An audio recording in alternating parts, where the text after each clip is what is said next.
Good afternoon. আজকে ঝটপট দেখিয়ে দিই আমার লাঞ্চের মেনু তোমাদের সাথে, যেরকম রোজ দেখাই।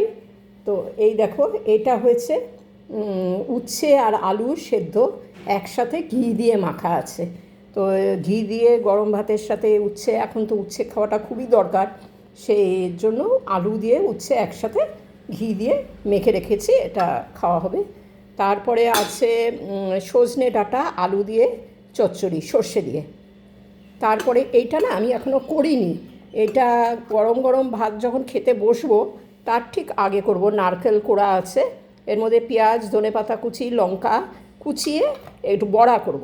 বড়া করে দুপুরে আজকে খাওয়াটা একটু অন্যরকম, মানে ঝোলের কোনো সবজি হয়নি, তো যার জন্য এই উচ্ছে আলু সেদ্ধ, তারপরে এই শুকনো শুকনো সজনে চচ্চড়ি আর এই বড়া, এটাও করা হবে। এটা আমি পুরোটা করাটা দেখাইনি, করব গরম যখন খেতে বসবো তখন গরম গরম করব।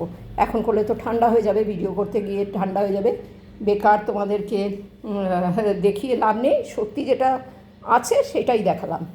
আর আছে সরপুঁটি মাছ পেঁয়াজ দিয়ে আদা দিয়ে করা, আর আমার ঘরে পাতা টক দই, আর তো যেরকম আমাদের ভাত হয় সেই ভাত। তো এই হলো আজকে আমাদের একদম কি বলবো, অন্যরকম মেনু, অন্য রকমের লাঞ্চ, যেখানে কোনো সবজির ঝোলের ব্যাপারটা নেই। তো এইটাই আজকে দেখালাম, কালকে আবার দেখাবো কালকে আমরা কী খাচ্ছি। চলো, বাই বাই।